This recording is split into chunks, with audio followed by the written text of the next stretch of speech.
Hi everyone, in front of me I've got DOOGEE Fire 7 and let me share with you how to update the apps on this device.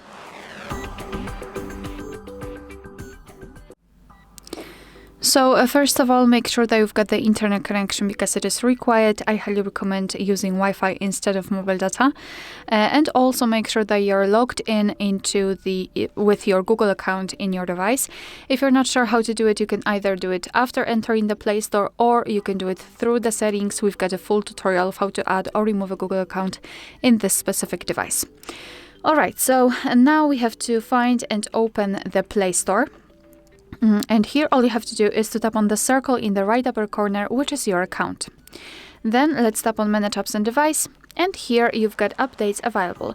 So let's simply tap on it, and this is the list of all updates pending. And basically now it depends what you prefer. You can either tap on Update All and your device will download all of them, or you can simply go through the list and choose the apps which you wish to update and simply tap on Update next to the specific app.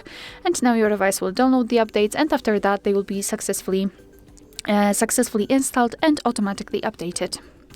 Alright, so that will be all. Thank you so much for watching. Please hit the subscribe button and leave the thumbs up.